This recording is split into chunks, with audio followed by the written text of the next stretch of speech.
आगरी आणि कोळी यांचं श्रद्धास्थान म्हणून ओळखलं जाणाऱ्या एकविरा देवीचा आज चैत्र यात्रेला जे आहे ते सुरुवात झालेली आहे।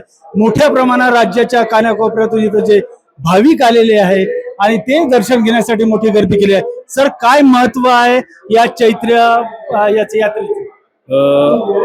एकविरा देवीचं मूळ स्थान कार्ला या ठिकाणी स्वयंभू स्थान आहे। तिला जलदेवता म्हणतात। संत एकनाथ महाराजांची कुलदेवता, आगरी, कुणबी, सोनार, मराठा असे इतर समाजाची ही कुलदेवता। आणि आई एकविरा देवीचं महत्व म्हणजे की एकविरा देवी ही परशुरामाची माता आणि रेणुकाचा अवतार, जलदेवता असं अमरावती, धुळे आणि कार्ला या ठिकाणी स्वयंभू स्थान आहे। सप्तमीला आईची पालखी आज सकाळी पहाटे काकड आरती झाली। 6 वाजता दुग्ध अभिषेक प्रमुख विश्वस्त माननीय सुरेश मामा म्हात्रे तसेच एकविरा देवस्थान ट्रस्टचे अध्यक्ष दीपक भाऊ उलावळे यांच्या शुभ हस्ते आज देवीला अभिषेक झाला, दुग्ध अभिषेक। त्यानंतर आरती झाली।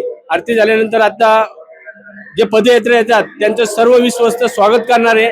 स्वागत झाल्यानंतर 11 वाजता आईची पालखी येणार आहे। या ठिकाणी पालखी आल्यानंतर संध्याकाळी 6 वाजता 6 ते 6:30 ला आईचं मुख्य पालखीचं स्वरूप या ठिकाणी प्रदर्शन होणार आहे आणि आलेल्या भाविकांना सुख सोयी।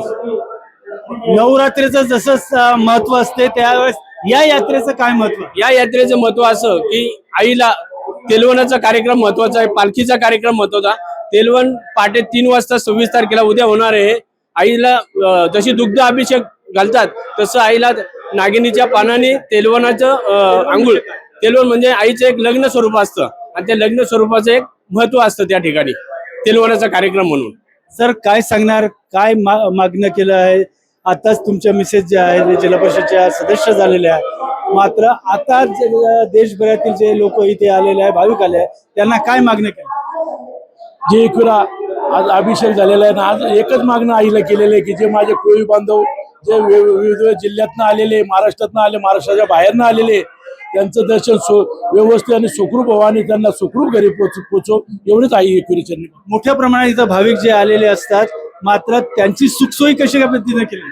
मोठ्या प्रमाणे भाविक आलेले माझे सगळे विश्वस्त आणि माझे सगळे ट्रस्टी आणि बालेमामा आणि तालुक्याचे आमदार सुनील शेळके यांनी जातीने 15 दिवसापासून इथं भाविकांसाठी टॉयलेट, पाणी, आरोग्य व्यवस्था आणि रस्ते आणि VIP पार्किंग सर्व जे बांधव आले त्यांना सगळं म्हणजे बांधवांना सुख सोयी सगळं व्यवस्थित व्हावा। तसेच पनवेलचे आमदार प्रशांत ठाकूर ते बी आलेले आहेत।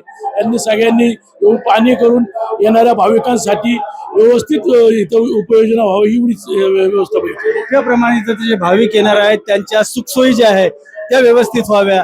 तसंच राज्यातील सर्व जे नागरिक येणार आहेत, भाविक येणार आहेत, यांना सुख शांती लाभो असंच इथल्या अध्यक्षांचं म्हणणं आहे। दिलीप कांबळे, साम TV, मावळ।